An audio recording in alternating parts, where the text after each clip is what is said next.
Welcome back to the Quantum Connection podcast. Thank you so much for being here today. I'm your host, Vanessa Bolden, with my amazing co-host, Heather Crimson. And today we have a fantastic guest with us. I met her actually through the Quantumology Collective. We were in the same cohort together.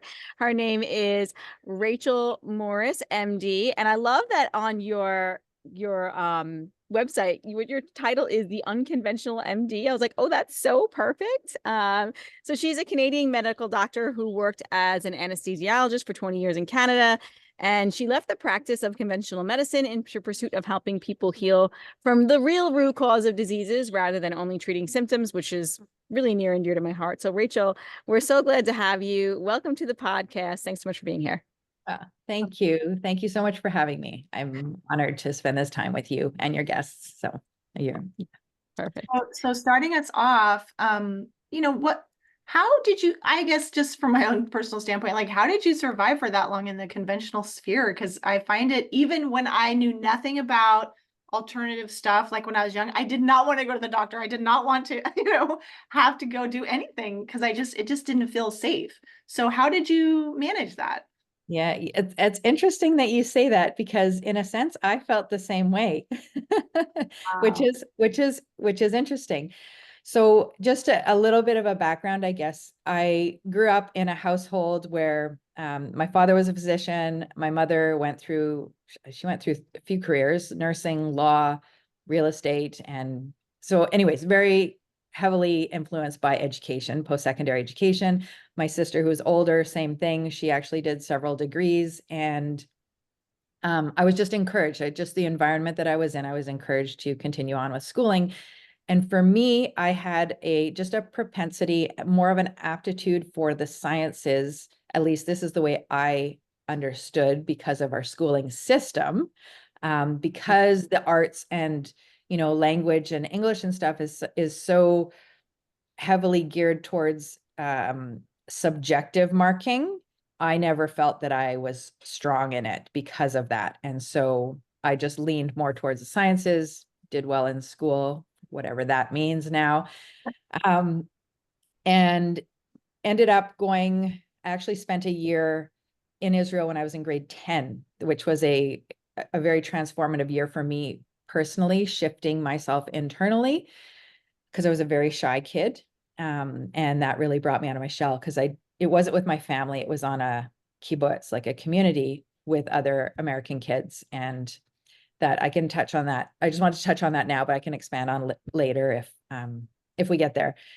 But I kind of went through school. I went into sciences, and I knew that I wanted to work with people. I didn't want to do bench work sciences. At least that's what I discovered through my university education. And medicine seemed like a good fit because it brought the sciences and the humanity together and working with people. And I really liked working with people. And so I actually kind of wanted to take some time off after school before going into medicine because I knew deep down inside that time was very limited. And as you get older, you watch people around you with being heavy, there's such a heavy load with responsibilities financially with children and so on. And I wanted to take advantage of my youth and not having those responsibilities yet. But my father encouraged me to apply because it was difficult to get in to medical school and said, if you don't get in, you get the time off anyways. And I ended up getting in. But I did have the forethought enough. Part of me and the people around me thought I was being irresponsible in a sense with money because I, again, wanted to make sure I had the opportunities or took the opportunities when I had the time to travel. And that was a big thing for me. So I ended up borrowing money during my time in medical school and even in residency to make sure that when I had time off, I was traveling. So I did quite a bit of traveling when I was younger. That's amazing. Like I'm hearing you followed your heart and you didn't let anyone else interfere with what your longing was and that you claimed that space for yourself. Right on. Yeah. And I noticed that now. And it's interesting because throughout that time period, the people around me the feedback that I was getting was that it was wrong, that it was irresponsible. And do you know what I mean? And yeah, I guess it's a good thing that I didn't listen. I was listening to my intuition and my gut. And there's a little bit of, I guess, a rebel inside of me that plays out in the rest of my life as well. So going through medicine, I, again, also had the forethought when I chose a specialty, because I knew that I wanted to have a family one day. And I saw what I witnessed around me through medical school and through medical school was that a lot of people really spent most of their time with work, and I could see them being really run down and not having the time for their families between call and office hours. And it's a lot of work that's put in, and you can kind of see now it ties into what's going on now, because when you have so many things going on in your life and you're so busy, you don't take the time or even have the breathing space to truly think about what's going on with you. You just kind of get from one moment to the next, one day to the next, and you can only see what's going on in your little microcosm of the world. So I knew I wanted to have a family, and I chose anesthesia for several reasons. But one of the big reasons was it was easy to job share. I knew I would be tied to a hospital. I wouldn't have to have office overhead. It was portable, and I could leave my job at work and come home and be with my family. And I could work part-time, which was my biggest, the biggest draw, because I wanted to be able to raise my kids, not have my kids raised by a nanny and never see them. So that's how I ended up, a few other things, but how I ended up choosing anesthesia. And it was, I really enjoyed it in the first, years. And like a lot of my mentors said, a job still ends up being a job. So you have to really pay attention to why you choose something and have other things in your life as well, not just the work. And one thing that I did notice, again, they make you so busy, right? You're as a medical student resident, you're working 120 hours a week. You're not getting sleep. I mean, obviously your sleep pattern is messed up. Even when you do get sleep, you're up all night and then you sleep during the day, and you're inside a hospital most of the time as a resident, at least the ones that I was surrounded by, and you're under, right, all the blue lit light and surrounded by all of the technology. And in the operating room, a lot of times there's no windows, so you don't even know, you can't even see light or know at what time of day it is. And so I didn't realize, this came up recently, I didn't realize just how much I was harming myself.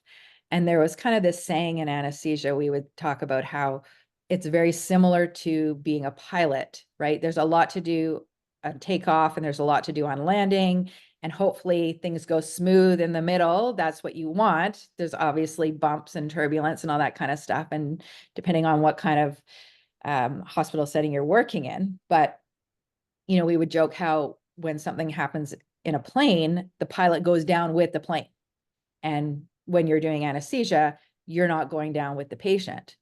But what I've come to learn is what I was doing was I was going down with the patient, just in a slower fashion.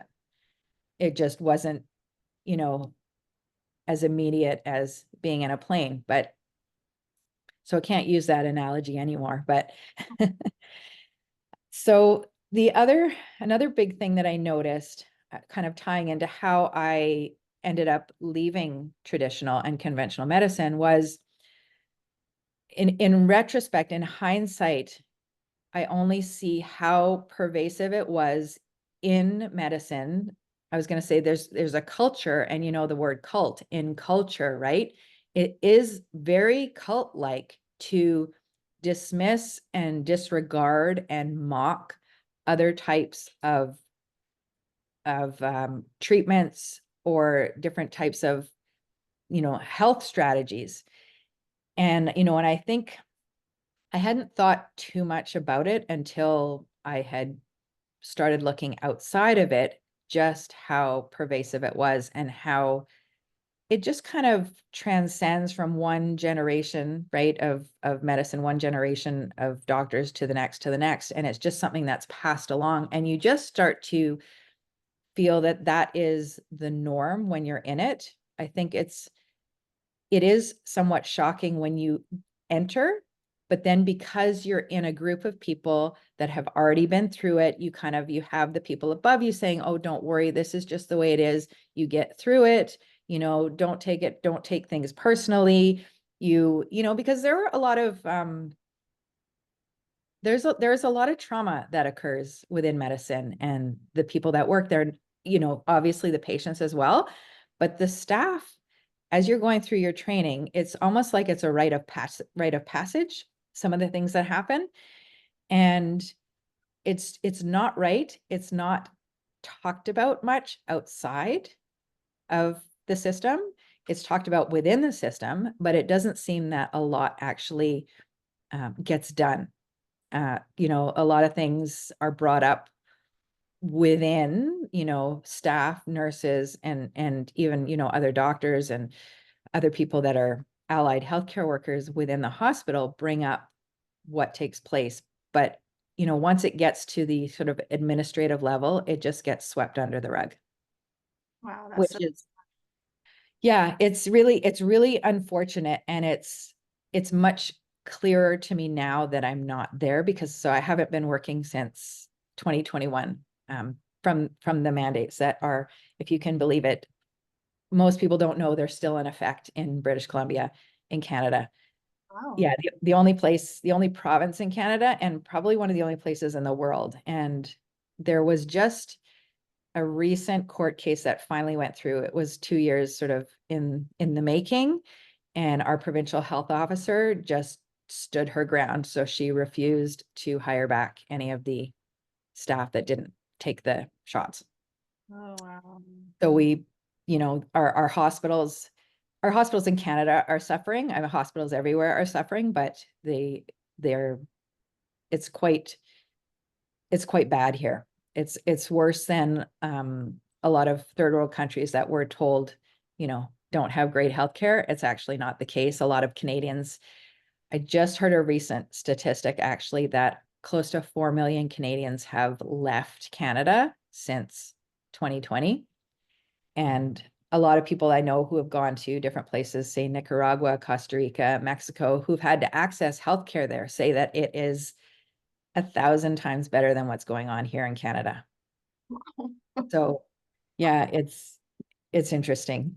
So awful for you guys. So first, I just want to say, like, the Rockefeller indoctrination took hold and it's really done well.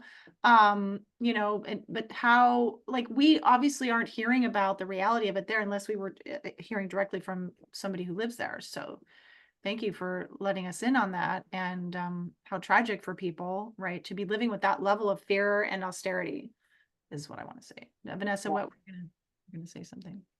Yeah, no, it's just insane that that's still happening. And it's just like, there's no way out of it. Like, even as a teacher in New York, that was really challenging for the people who chose not to. But they still had to, every week get the swab, and you're still doing that. And that's still invasive. And, you're putting something in your body that you don't want to do. So it's just the mandates are, and I don't know if that's still going on because I've left that system myself, so it's like, but that went on for years, and it's just insane. And it's just, man, somebody I was talking to the other day was like, oh, well, we have freedom of speech here. I'm like, do we? I'm like, really? Do we? We don't actually, and we don't have freedom in a lot of ways, so it's just so sad to hear. And I'm, proud of you though, for following your intuition again. Like, that came up again, like you followed your intuition again, and it led you down the right path for you. And that's amazing.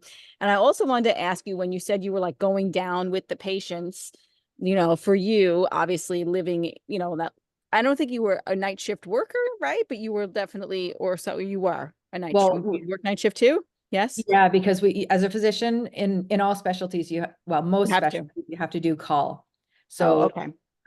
we would be on call, but the difference with anesthesia being on call was we were actually working, because a lot of times being on call meant you could be at home and you'd wait to get called if a patient came into the emergency department, but there's always a list of emergencies for Yes. surgeries. So we would basically be working. at Yeah. night. So tell us, how was that for you? Like when you felt like your health was kind of going downhill by doing that, being in that system and working in that system, like what did you notice for you in your body, like being in the artificial lights and having to do the hustle culture and all of that, and being in that environment all the time? What happened with your body? So, okay, so I have to say, like health has always been a priority for me ever since I was young. And so what that meant to me at the time really was making sure that I was eating properly and exercising. That's kind of basically all that I knew at the time. And when I was going through residency, medical school and residency, like I was fairly young. I mean, it spanned my 20s. I finished when I was 30 years old. And I think because we also didn't have like the glyphosate and all of the kind of Franken chemicals that are in foods now, I don't think I had as many toxins in me back then. So I didn't actually feel too much until I finished my residency. So I was I was resilient. I didn't notice much. I mean, I was tired after call, so I would sleep during the day and then I was fine. And I wasn't married and didn't have any kids at that time. So after I finished my residency, I got married, had kids, and then unfortunately went through a divorce fairly early on. So I had two toddlers when I was going through a divorce. And when you have kids, I thought I would have been prepared for lack of sleep because of medical school and residency. And it was not at all like any kind of preparation for having kids and not having sleep. And then coming home from a night of call, not being able to sleep because then you have to look after kids. So it was really, all of that kind of happened very quickly after. And I started losing weight. I was very stressed with my divorce. It was acrimonious, and in and out of court, and two little kids, not getting sleep. I gave myself an ulcer. I thought I was having a heart attack. So this is like my mid 30s now. Thought I was having a heart attack, which I thought there's no way there's no way I can be having a heart attack because, interestingly, of note, when we'd be in the hospital and someone would come in very young with symptoms of a heart attack, the first thing we would go to would be that they were on drugs, or that's what we would look for, or they had a history, like a really significant history of heart issues as a child, or type 1 diabetes, so that they have accelerated heart problems. So just kind of note for listeners, the heart stuff going on in the world today with young people it's not normal. And that's not ever something that, like I said, when someone young came in with a heart attack or symptoms of heart issues, those were the things we thought of. So yeah, I was not doing well. I was obviously tired all the time. I didn't feel like I could exercise, which I was always someone that exercised through my residency, even though people said, there's no way you're going to have time. You're not going to have the energy. You're not going to have the time. I did it. So, I didn't realize I didn't realize what I was doing because I still hadn't gone down. I didn't find the quantum realm then. What I did find in 2018, and this was after I got to a point where it was the most toxic time, I would say, through my divorce process, because it spanned a good 10 years. We were in and out of court. I decided to take on the legal stuff myself. So I was immersed in this 24/7, and it got very emotionally toxic to the point where I had to do something. I had to do something to change my circumstances. I didn't realize it until I was given a little bit of breathing room because I didn't have the documents that I needed to move forward. And so I had about a 3-week span of time where my kids had they'd gone to their dad's home country. So I had 3 weeks to look after myself, thinking I was doing nothing. I wasn't doing, that kind of that hurried, frantic pace that we feel like we always have to do things and accomplish things.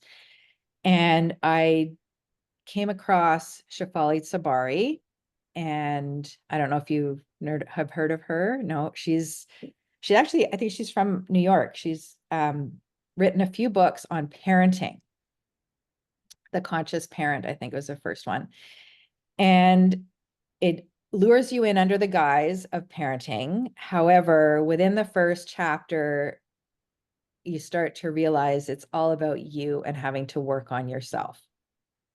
And that really was profound for me. And, you know, I took it to heart because I tend to be very open and look at things, you know, whether I think nowadays that's a good thing, but sometimes people would kind of criticize me for being too open. But that also led me to discovering Joe Dispenza.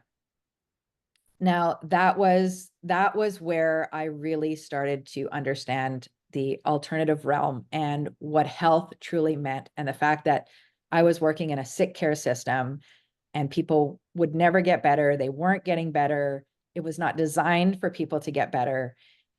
And I didn't really understand that until I started listening to Joe Dispenza, and I kind of devoured his information. And what really caught my attention, and it's interesting, what really caught my attention was the first YouTube video that I listened to. It was a quick, like it was a 30-minute one. It was one of his short ones.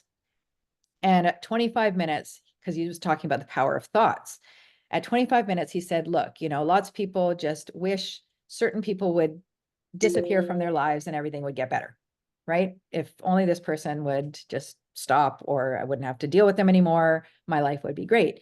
So he said, let's take an example. And he said, let's take your ex-husband. So obviously my ears perked up. Let's take your ex-husband. We'll strap him to a chair, shoot him to the moon. He's gone from your life forever. You don't ever have to deal with him again. He said, you still have that energetic bond that you will then slide someone else into that position to continue on with that dynamic. And I just thought, oh shit, he's right. Right. And that's when I really thought, all right, I started to work on myself, spend a lot more time diving into this stuff and really focusing my attention on it. And it was so life-changing for me and so deep, that I had to get to one of his week-long workshops. Like early on, I just realized that this was having such an impact on me, and I really, really wanted to get to one of them. And the heavens opened up, and I was able to get to one within a few months, because I don't know if you know, whenever registration opens, like nowadays, they're sold out in 10 minutes. If you don't get the forms filled out online quickly, you can't get in. So I went to his workshop in Portland, actually, in the summer of 2019. And it was one of those things that you would not believe had you not witnessed it for yourself. And so what it did for me was it really opened up my mind and my heart. That was a big one. I didn't realize just how shut off my heart had been, and how powerful the energy of the heart is in transforming so much of your life. And, you know, more so than the brain.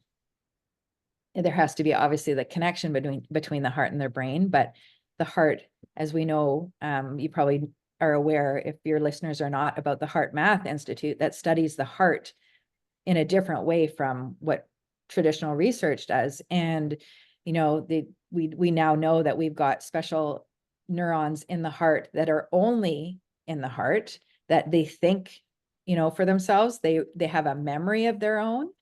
You know, they can make decisions and so on. And so that was a really, really big turning point for me. And I met someone there. I had an experience, and this is what led me to wanting to exit the system, which I was trying to do prior to what happened in 2020. And that was the universe's way of saying, like, it's now or never. But I had an interaction, an experience with this young fellow who we got along really well. We met the first day. I'll just briefly tell the story because it's really what changed my thinking here. Yeah, we met the first day. We were just walking by the river, like to be outdoors, because, you know, we were inside for most of the event. So anytime we could get outside, because it just feels good to get outside, right? We were getting outside and walking, and he had a type of cancer. He just brought it up, we're talking about why we were at the event. And he said that he had a rare type of cancer that nobody could figure out what was going on. He had tried all these experimental gene therapies, and, they were doing all sorts of experimental treatments on him. He didn't tell me anything more. And I just don't ask people things unless they want to share. So that's all I really knew. And when we got back to, after the walk, we got back to the event, his group was going on an activity challenge, and the rest of the group was staying in the room to do the next meditation. And so at the beginning of that meditation, I was struggling a little bit to kind of get into that space where I was opening up my mind and not thinking. And suddenly I had this feeling come up in the back, in my spine, in my lower cervical and my upper thoracic vertebrae, like a squeezing sensation, which, I started to think in my head, like I hadn't hurt myself there. I hadn't had any injuries. I didn't think anything was going on, right? I was hoping that nothing was actually going on. But a lot of times when Dr. Joe would talk about things coming up in the body, a lot of times people would get afraid, and then they would change their brainwave state and lose the state that they were in, the meditative state. So he said, if things come up, try to just allow them to be and sit with them. And so you don't change your brainwave state. So that's what was going through my head at that time. And it just popped into my head. I wonder if this is where that guy's cancer is. And I had, no clue why I would even have thought that. I didn't know him. He didn't tell me anything about his cancer. And I just thought, well, I'm at this event with all these weird things happening. So I will just, if that is where it is, I'll hold him in my heart and I'll just send him loving energy. And it lasted for the whole time until the end of the meditation. And we had exchanged phone numbers. And so I sent him a message and I said, hey, come find me when you get back. I just have this weird story I want to tell you. So he was on the bus coming back and he said, no, just tell me what's going on.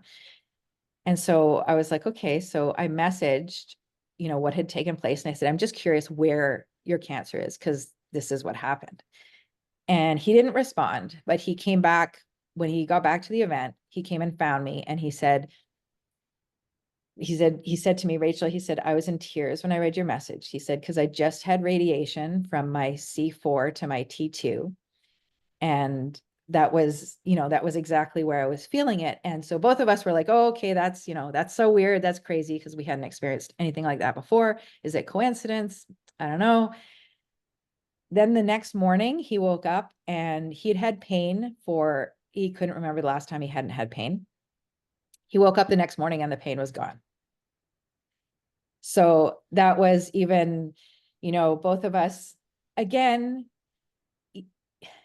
it's hard to believe. Like, it's hard to, even when you experience something like that, it's still hard to believe. But then when you learn, like when I was learning, about the quantum realm and quantum physics and the field, it actually makes sense. And that ties into quantum biology, right? And so, yeah, I just wanted to kind of share that story. And then time goes on, and the 2020 happens and I leave work.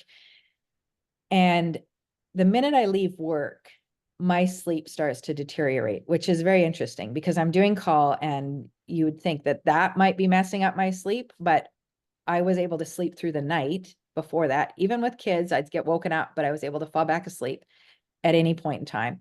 And I leave work and suddenly my sleep goes downhill and I'm not able to sleep at all through the night. And I know there's stress added, right? Like, I leave my completely financially stable job while I'm still looking after a family. Obviously there's stress added, but it kind of continued, and I enter perimenopausal years. People are like, oh, it's your hormones, all these things. Again, I'm still not aware of any of this, the light piece, the circadian biology, quantum biology, nothing. And I'm trying to eat properly. I'm trying to exercise properly. I'm trying to go to sleep on time. I'm trying to do all the things to reduce my stress. I meditate since I started with Joe Dispenza. I've been meditating on a daily basis, like very consistently. And I know how to reduce my stress because of the stress that I'd been under. I really made a point of getting to a point where I was able to do that. With breath work, I became an instructor, a breath work instructor. And then I discovered Dr. Jack Kruse. And I discovered him through, I don't know if you are aware, any of your listeners are aware of Jason Christoff, or if you've heard of him. Yeah. So I found him, and he talks about how we self-sabotage, and it's through our subconscious programming. So in a sense, there were a lot of similarities to what I was learning with Joe Dispenza, Bruce Lipton, Greg Braden, that kind of area. But Jason Christoff ties it more into what's going on in the world today and how we are programmed through the media, through entertainment, through the repetition that we see in our environment. And in one of his newsletters, he sent out a video with Dr. Jack Kruse talking about fluoride. And it was his fluoride video that I was listening to. And I was like, man, this guy's actually brilliant. Like I think he was a dentist, then an oral surgeon, and then went into neurosurgery. And he had a different take on how biology worked. And he obviously was doing his research, but he was connecting dots and putting puzzle pieces together in a different way from any traditional or conventional physician. So I started to listen a little bit more to him. I started looking for more of his videos on YouTube, and that just really started to blow my mind. And honestly, within weeks of discovering him, I only changed a couple of things, really. I started getting up and watching sunrise, and I got myself blue blockers that were actual blue blockers that had the yellow tint, not the clear ones. And as well started wearing the evening ones. And within a few weeks, I had no energy slumps whatsoever during the day. Before, I was eating, I don't like coffee, so I didn't really drink coffee, but I was sometimes drinking those caramel macchiatos, like I call them dessert in a cup, because really I don't like coffee. I don't like the coffee flavor. So you can drown out that coffee flavor with that. And, I was drinking those if I needed to stay up at night on call, or I was eating like, chocolate covered almonds or some kind of chocolate. I was eating chocolate every day for the kind of caffeine fix. And I started to also know that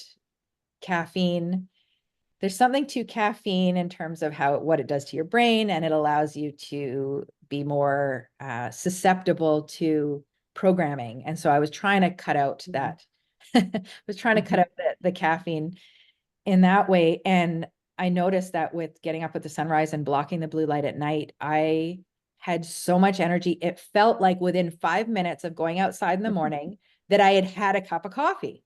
Yes. That's literally how I felt. Even if I was waking up going, oh, I don't want to get up. I was like, don't just drag your butt out of bed. Just get out. Cause and within 5 minutes, it's like, I'm wide awake, wide awake. I can so relate, because I used to be a heavy coffee drinker myself. I used to love coffee, and I haven't had a cup of coffee in years due to other reasons. I stopped coffee for other reasons. But even if I ever have a more groggy morning, which is not typical for me, I usually get up with kind of energy and just get up and go. But just a few minutes outside, it's like, oh, okay, I'm ready to go. Like it's just like, it literally is like the best cup of coffee that there is. Yeah. And it's so much better for you. Yeah. Yeah. Well, and I was at the point that literally, like that too, since I left work, I was so tired all the time during the day that I would have trouble keeping my eyes open driving. And my kids were in activities, that were in different cities sometimes. So maybe an hour or 2 hours. So I'd be driving like 2 to 4 hours those days. But even within half an hour, I would be like, when you just kind of do that like head bob and you're like, oh my God, I didn't realize I was that tired. And I didn't realize I was falling asleep until you get your head jerk. And I'm like, this is not safe.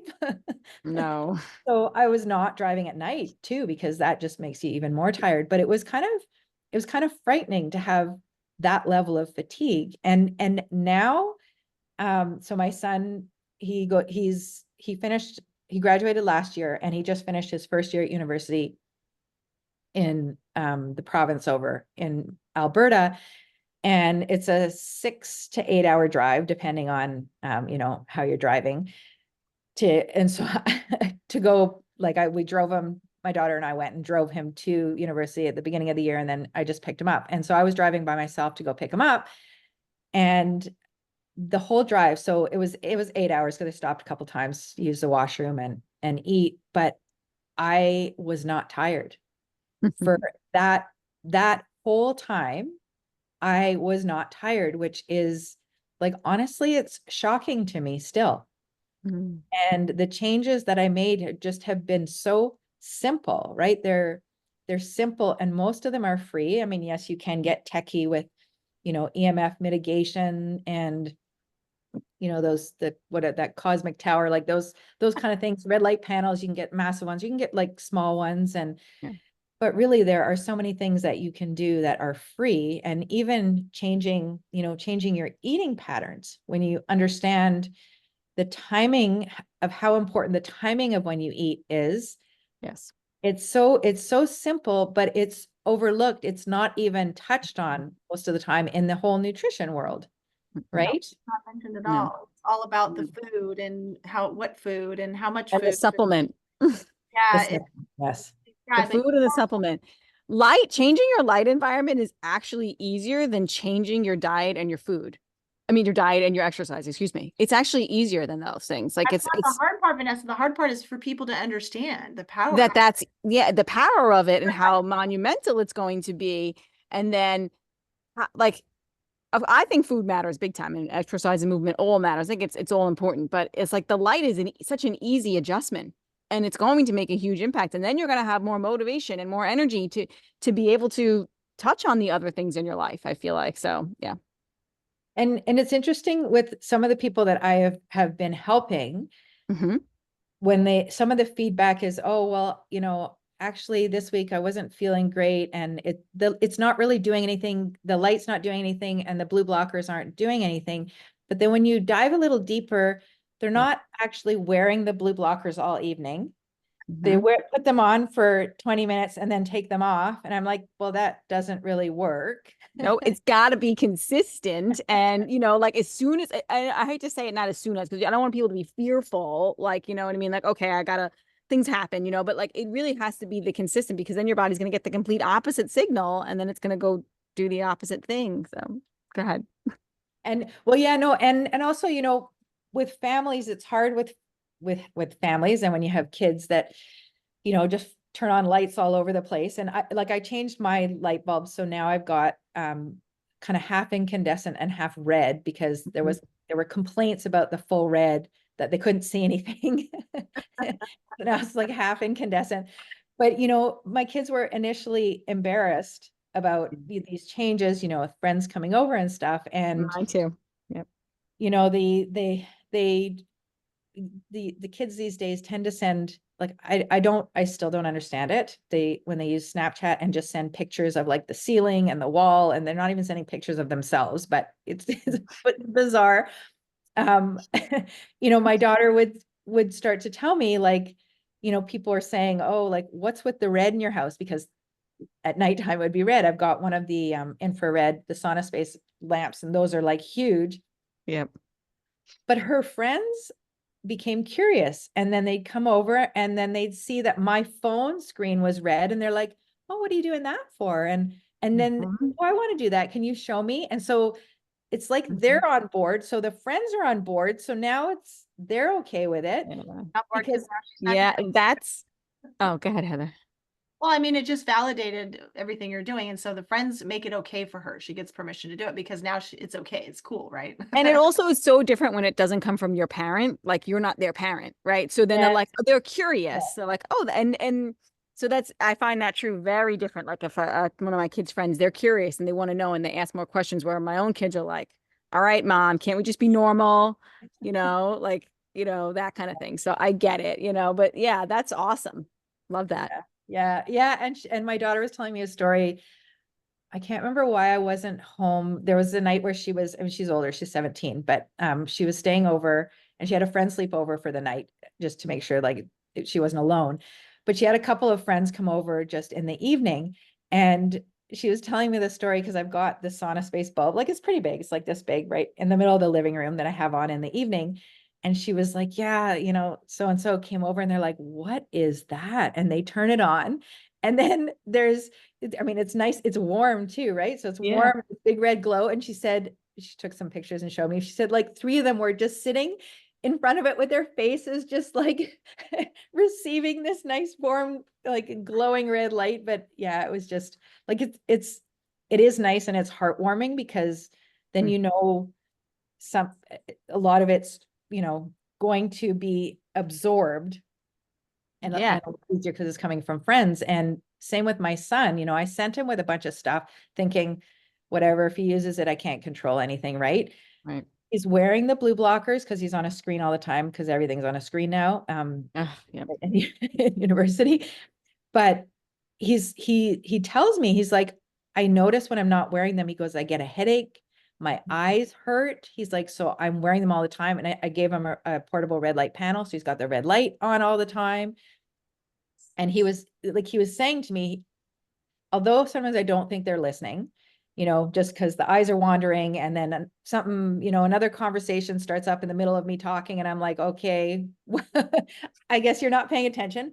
But my son was telling me that for his exams, like his final exams, he's like, yeah, no, I purposely didn't wear my glasses at night because I wanted to stay up later to study.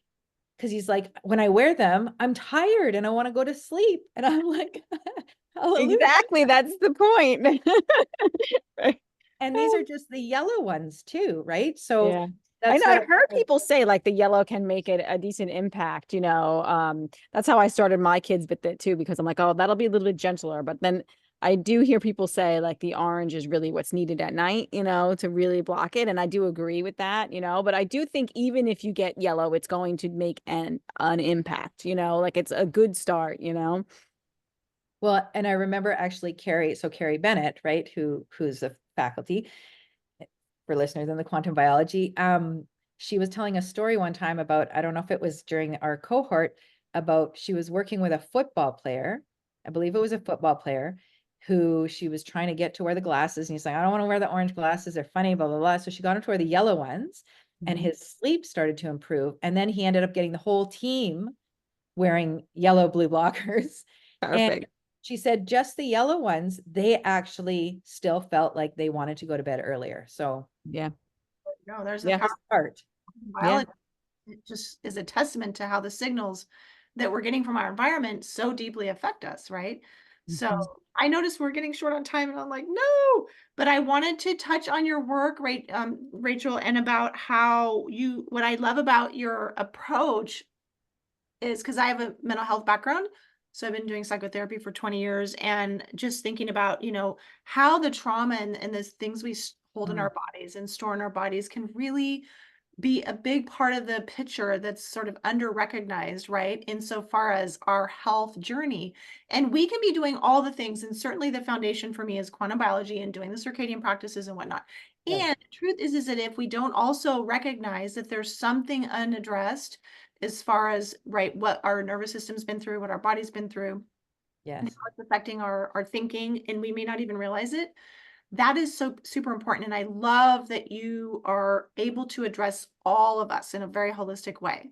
So one of the things you use to do that is called, now make sure I get this right, holographic memory resolution. Did I get that right? Okay. Yes. And I get a sense of what it is that you're working with memories and sort of repatterning or you're switching them. But how does that compare to, first give us a short overview and then how that is different from EMDR or say emotional freedom technique. Okay. So I was became certified in holographic memory resolution prior to coming to the quantum biology understanding. But then since then, I'm like, oh my God, it all makes sense. So I had not understood before that really trauma lives in the body because what I have learned, you don't learn anything about trauma other than trauma car accidents in medicine, right? That kind of trauma. So I started to learn a lot about trauma and realized that Trauma is really just an overwhelm to the nervous system. So everyone's experience is different. What a child experiences as trauma is very different from what an adult experiences as trauma.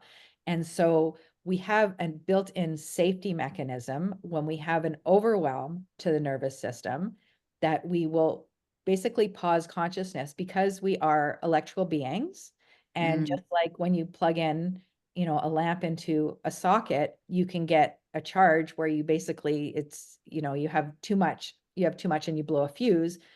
That's a possibility for us in the body. And so our body knows to not get to that point. We have this safety mechanism where we literally pause consciousness and split into two. And one part goes on with the rest of life so that we can continue living. And the other part, actually, that energy, the frequencies get reduced to basically the size of a neuron and can be stored in any neuron in any part of the body. Wow. So that in of itself requires energy.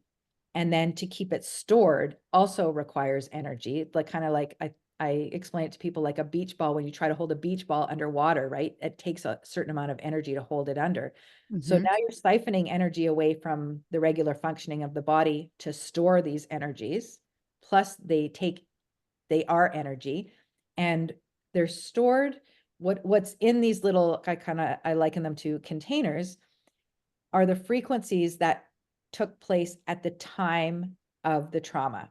And it's not a complete picture, because if you can imagine, when you hear a story, secondhand, third hand, you don't get the whole story. So when you have a trauma, you don't have the whole story. You don't have all of the frequencies in what's stored in your body. So with this process, the process is speaking to the subconscious mind. So it's not a state of hypnosis, but it is an altered state of consciousness. I'm talking with people, they talk back to me, but the conversation and the questions that I ask are not to the conscious mind. They're speaking to the subconscious. And the subconscious, the language of the subconscious is all about, at the root, feelings, but it's all about the sensations, what you can see, what you hear, what you smell, taste, and all of that. That's how you target what is in the body. And what I had not understood before either was kind of the enormity of information that we take in on a subconscious level. Is like, it's really still unfathomable to me. I mean, there's different numbers out there, but the latest one that I heard is 4 billion bits of information per second that we take in on a subconscious level. So even though we're not aware of everything in our surroundings, our subconscious is, and we record every second of that. This also ties into Jason Christoph's teaching. So these traumas, they're in our body, even though we may not even be aware of what they are, what took place, they're there. And when they get triggered by something that takes place in our here and now present moment, everything that took place in the trauma gets released into the physiology of your body. So your body is feeling as if you are back in that trauma, but your consciousness doesn't understand. Like, sometimes you respond to things and you go, I don't know why I responded that way, or that's totally out of proportion to what happened. It's because your body is responding to what took place back then. So the questions access those points, those containers. And once you get into them and you reframe them, they're reframed using a lot of colors. Colors are light and frequencies, right? That will then complete the picture, will complete what was missing, and the energy can then be discharged. And so it's not held in the body anymore. And so one thing that I forgot to mention at the beginning is it's called holographic because our universe is holographic, our reality is holographic in nature. And at the foundation of that is a hologram. Each part of an image of a hologram contains the entire image. So you only have to access a tiny part of that memory. You don't have to relive anything. You don't have to go through the whole process. You just have to access it, change a portion, and then it will change the entire experience. Awesome. that took place. That's So wonderful. I know, and people avoid so much of this kind of work because it seems so like it's so overwhelming. It's just too much, or they have to rehash everything, and that's not true at all. We just have to access it. right. And then And that, yes, sorry. That was a pivotal kind of understanding for me, because I said earlier that my father was a physician. He was a psychiatrist. So there was a lot of, I mean, I could probably spend days on that, but there was a lot of analysis in my household, let's just say. I'm sure. There was a lot of talking, and my parents went through a divorce, and there was a lot of therapy, and I just felt that it was limited in where we would ever get to. And so this was so liberating to understand that you could actually get rid of things you had no idea were in your body without having to go through analyzing it. Wow. Amazing. Yeah. Wow. This has been amazing, Rachel. You are such a gem. I'm so glad we connected, and I'm so glad you came on the podcast. I'd have you on for part 2 to talk more about that. That was amazing. So yeah. Thank So, you. Thank you for yeah. having me. Yeah, I really enjoyed talking to you, and it was so Yeah. nice to meet you. And then nice to meet you too, Heather, through Vanessa. So Yeah. So I definitely want you to tell people where they can find you, and if there's anything else that you want to leave the listeners with, okay. Oh, perfect. Okay. Yeah. So my website is rachelmauricemd.com. You can find out what I'm offering over there. And I'm also on Instagram at Rachel_Maurice_MD. I'm on Facebook, just my name, Rachel Maurice. And I am in the midst now of building an online program for fatigue. It's geared towards perimenopausal women wanting to regain their youthful energy, because that's really how I feel. And I'm hoping it's going to be launching in June.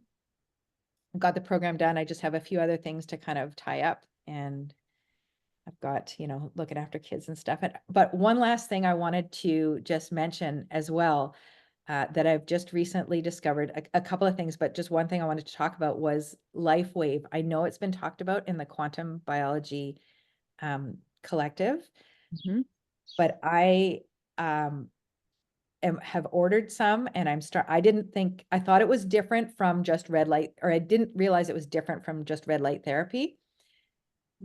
But the testimonials that I have heard from this, I just wanted to kind of touch on that, because I actually ordered them mostly for my mom. My mom's got heart issues, and some of the testimonials about hearts improving their function is amazing. So I'll have to look into that. Sounds very intriguing. Mm. Well, wonderful. So please, you guys who are listening, look up Rachel and her information and start to look into how she can serve you. And her program is much needed with women, for women in perimenopause and who need a reboot and all the goodness of that. So thank you again, Rachel, for being with us today. And I Yes, think thank you, the Rachel. part 2. We need a part 2. Yeah, absolutely.